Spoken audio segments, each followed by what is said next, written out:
Repasamos, volvemos a recordar esa última hora que nos avanzaba María Álvarez en portada. Hace unos minutos esta mañana ha sido desmantelada una banda latina que estaba asentada principalmente en las provincias de Toledo y de Madrid, y algunos de sus miembros estarían relacionados con la muerte el pasado fin de semana de un joven de 25 años en el barrio de Usera. Hay 11 detenidos y 13 investigados. Por esta muerte, recordamos, ya hay 2 detenidos que están en prisión provisional. Uno de ellos ya fue arrestado en noviembre como presunto miembro de una red que explotaba sexualmente, que prostituía a menores tuteladas de la Comunidad de Madrid y que estaba en libertad a la espera de juicio. También avanza otra investigación, la que investiga la muerte de otro joven de 15 años en Atocha. Desde la policía nos aseguran que se está acercando a los agresores, se están revisando minuciosamente las cámaras de seguridad y en las próximas horas podría haber detenciones. Vamos con esas detenciones. Carlos Quílez, cuéntanos, porque por lo visto es conocido de la policía quién ha sido detenido por el presunto asesinato de este fin de semana en Usera. Uno de ellos tenía unos antecedentes que yo no sé cómo estaba en la calle.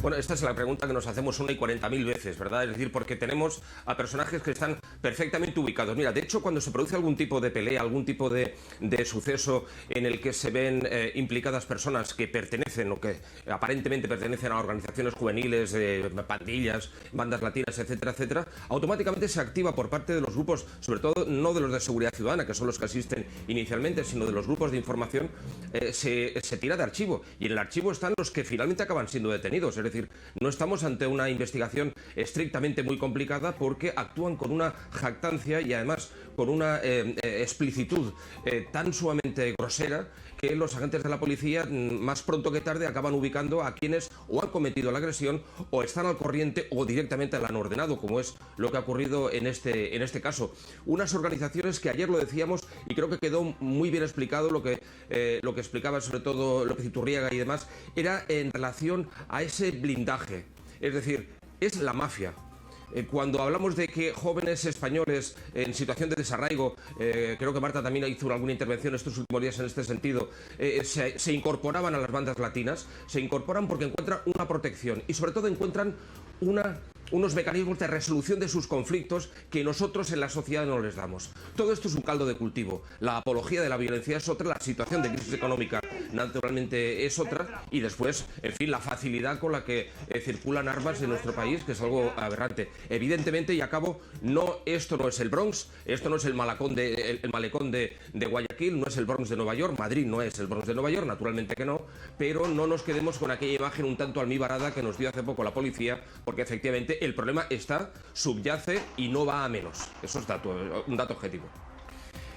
Carlos, seguimos hablando contigo enseguida. Es verdad que llevamos unos días intentando hacer una radiografía de lo que significa estar dentro de una banda latina. Lo hemos hecho además de la mano de testimonios de personas que las conocen muy bien porque han estado dentro. Son testimonios que han sido realmente duros, muestran fanatismo, violencia. ¿Y qué es lo que existe realmente en las entrañas de estos grupos? Atención, porque ha habido algo que nos ha dejado sobrecogidos, que es el terror a abandonarlos, porque incluso dentro de una propia banda pueden vengarse de ti si quieres dejarla. Vamos a recordarlo. Hasta hace poco más de 5 años yo era un pandillero, yo iba armado. Hemos hablado con algunos jóvenes que hasta hace poco formaban parte de estas bandas, que han llenado de sangre Madrid el pasado fin de semana. Entro con 16 años a la banda de los Latin King, me volví un hombre sanguinario. Y se ascienden las bandas cuando tú estás involucrado en reyertas, incluso en muertes. Entran siendo muy jóvenes, pero para su admisión antes tienen que tener su bautismo de sangre. ¿Y cuál fue tu prueba para entrar? Apuñalar a uno de la banda contraria. ¿Y él sobrevivió? La verdad que no lo sé, la verdad que no lo sé. Lo apuñalas y te olvidas lo que hiciste. Te explican a ser criminal. Ellos te dan una clase incluso de cómo tú tienes que apuñalar. Aunque puedan ser detenidos, pertenecer y ascender en estas bandas les da una gran sensación de poder. Yo por varios delitos muchas veces ya estuve en prisión. Yo llegué a tener un capítulo de 34 personas a mi cargo. Yo les decía, ve a robar, ellos robaban. Ve a apuñalar, ellos apuñalaban. En estas bandas también hay mujeres. Entran siendo casi niñas y tienen que soportar violencia y malos tratos.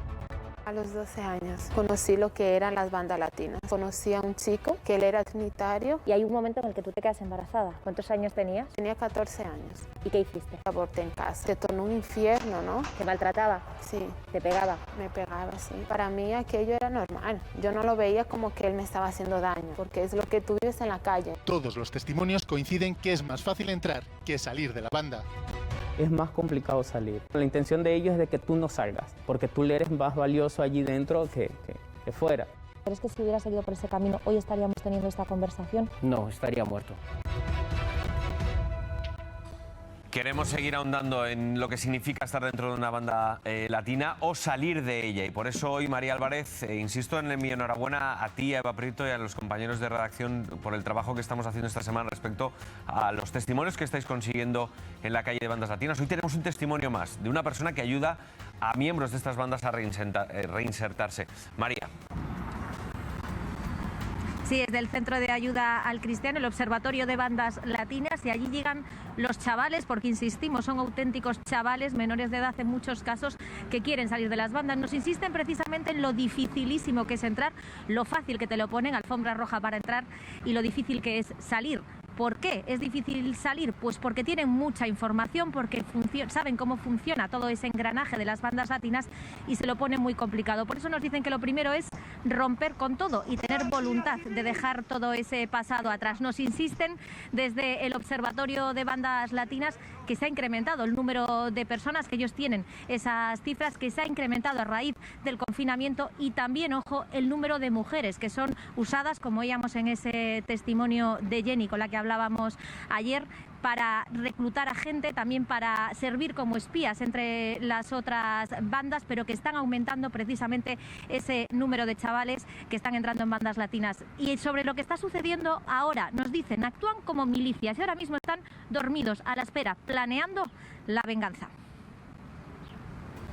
Cuando llegan a nosotros los jóvenes, están rotos, están hundidos, ya en muchos casos se han visto envueltos en reyertas, una captación progresiva, pero cuando uno ha ingresado en la banda se suele decir que ya no se sale. En el Observatorio de las Bandas Latinas nosotros detectamos que a raíz del confinamiento hubo un auge de captación aproximadamente de unos 2.500 jóvenes. Entre las chicas, las bandas han tenido un impacto muy fuerte. Son utilizadas para ser también captadoras y también para labores tanto de espionaje como portar armas. ¿Qué crees que va a suceder a partir de ahora? Los mensajes que hay por las redes sociales hablan de venganza. Cuando hay un herido, un muerto, hay réplicas.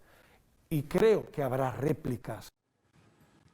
Que no nos olvidemos que son chicos, el que moría este fin de semana tenía 15 años y el otro 25 años. Sí, pero no frivolicemos, John, porque son unas estructuras muy sectarias, con una disciplina y una estructura muy marcada, donde ellos se someten a una serie de ritos iniciáticos que al principio son como premios que van consiguiendo, por tanto adquieren su pequeña cuota de poder.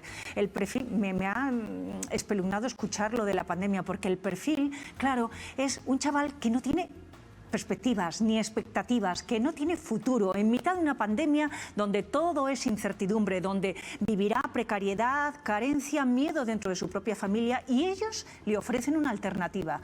Para conseguir sentirse mejor tiene que pasar por una serie de ritos, de pruebas, y las pruebas son tremendas. Y claro, ¿estamos capacitados para ejercer esa violencia a cualquier edad? Cuando el ser humano es muy, muy vulnerable, no tiene perspectivas de futuro, ve que no tiene nada en sus manos, una promesa de algo mejor es un paraíso. Y ni siquiera eso. A veces los niños adolescentes, que era lo que comentábamos el otro día, el problema es que tienen esa necesidad de saber por dónde está el bien o el mal, que decía antes Rocío. Es un momento muy peliagudo de la vida, en el cual uno quiere que le quieran, quiere pertenecer a algún sitio, y ese sentimiento de pertenencia se logra muy fácilmente en las bandas. No olvidemos que las bandas son estructuras internacionales, no es una cosa local, es una cosa internacional, con lo cual tienen todas las herramientas adecuadas. Ellos hacen sus propios estudios de mercado, por así decirlo, para saber quiénes son los chicos y chicas más vulnerables, aunque ya lo vimos el otro día que tienen papeles completamente diferentes. Los chicos tienen unos papeles más resolutivos, por así decirlo. Más en la acción. Más en la acción, y ellas están casi para divertir a los miembros de las propias bandas y no tienen cargos. Y como nunca. decía el de nuestro querido testimonio también, para la captación de nuevos miembros. Y para la captación, eso es lo que hacen ellas, o divierten a los miembros de la banda o captan a otras chicas para que estén a su vez en el mismo lugar que ellas. Rocío. Es que lo han dicho muy bien mis compañeras, es que sigue todos los patrones de una secta realmente, y una secta que capta a chavales muy jóvenes que están en edades muy vulnerables. En la pandemia también hemos visto cómo aumentan también ingresados en otro tipo de sectas, y sus comportamientos son muy delicados. Por eso es que es muy preocupante, es muy difícil salir de este tipo de cosas. La violencia es extrema y a mí me preocupa muchísimo, claro. Y fijaos cómo se reproducen determinados comportamientos también en el movimiento yihadista. Utilizamos a una mujer, captamos a la mujer, la incorporamos a su vez a la banda, lo que queramos llamar, y llegan los hombres, que son además los que llevan la vanguardia en la violencia, en la acción. Cuidado, porque este fin de semana lo que hay es muchísima preocupación en Madrid, porque la palabra que más estamos escuchando hoy y en los testimonios que hemos tenido durante esta semana ha sido venganza. Cuando hay muertos, cuando hay heridos, hay venganza. María Álvarez. Sí, por eso precisamente desde delegación del Gobierno han activado un plan que va a comenzar este fin de semana, pero que va a continuar, nos dicen, hasta que se erradique por completo esa violencia de las bandas juveniles en la Comunidad de Madrid. Ojo, 514 efectivos en 11 distritos de la capital y también en Parla. ¿Por qué? Porque es en los lugares que tienen identificados que se producen más reyertas, que se producen más enfrentamientos entre bandas. Van a estar a las puertas de discotecas como por ejemplo esta en la que murió el pasado sábado este chico de 15 años. Especialmente los esfuerzos están precisamente en dar con los autores de este asesinato. Están revisando todas las cámaras de seguridad y además, algo que nos ha dicho también a la delegada del Gobierno, a la que enseguida escuchamos, ayer en esa reunión con el Ministerio de Interior van a estudiar una posible legislación sobre las armas que usan. Especial preocupación, lo llevamos diciendo todos estos días, sobre los machetes que se están usando, unos machetes que cuestan menos de 10 euros y que ahora mismo se pueden comprar en muchos sitios. Están estudiando la regulación. Vamos a escuchar en qué va a consistir todo este plan. Es un plan permanente que no va a parar hasta que cese la actividad delictiva de estos grupos violentos. Quiero además destacar el gran trabajo que están haciendo para intentar localizar al autor del fallecimiento del joven del Distrito Centro, porque sigue siendo una de nuestras prioridades localizar a los autores. La presencia de los menores en las bandas es muy elevada, eso sí que es verdad, y estamos hablando de menores muy menores, de 11, 12, 13, 14 años, sus porcentajes son cada vez más elevados. Muchísimas gracias, María Álvarez. Carlos Quílez, hay movimientos en redes sociales que hablan de venganza. Hay motivos, entiendo, de sobra para preocuparse. Sí, fijaos bien que antes hablábamos de mafia, ¿no? La mafia no te deja entrar, pero no te deja salir. Solamente te permite salir si sales en una caja de madera, ¿verdad? Estoy rememorando al Padrino. Pero es así, estamos ante grupos cerrados, grupos casi, como comentabais, sectarios. Y efectivamente, una de las máximas que predomina en el ideario, en el universo mental de lo que entendemos como concepto mafioso, la organización criminal, es la venganza. Las venganzas que se ejecutan, si no hoy, mañana, y si no dentro de 20 años, y si no sobre ti, será sobre alguien que tenga relación contigo y que pague los platos rotos que yo entiendo que tienes que pagar por lo que hiciste hace una semana, hace un mes o hace 20 años. Funcionan así. Por lo tanto, la preocupación policial no es una preocupación, ni esta información es una información peliculera. Es una información, dijéramos, muy seria y muy enganchada directamente a la realidad, a una realidad que que se nos puede venir en contra o que nos puede superar si efectivamente no se ponen los mecanismos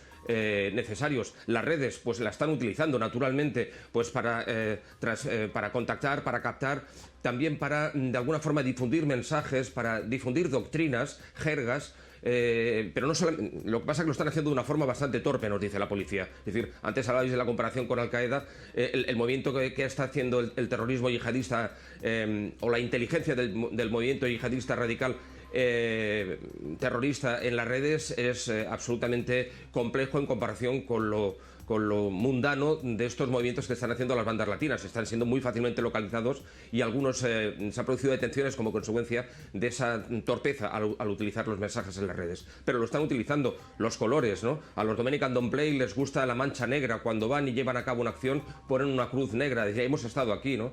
En fin, los Blood, ¿no? El color rojo igual. Dejan marcas de color rojo en los lugares donde han perpetrado alguna acción para decir, este es nuestro territorio, aquí que no entre nadie, ¿no? Bueno, esta es la situación y hay que explicarla como es. Carlos, y seguimos avanzando, seguiremos hablando de todo lo que suceda y, por supuesto, mañana vamos a ver cuáles son las medidas que están tomando de cara al fin de semana, la preocupación por lo que pueda pasar, al menos en la Comunidad de Madrid. Os daremos buena cuenta de ello.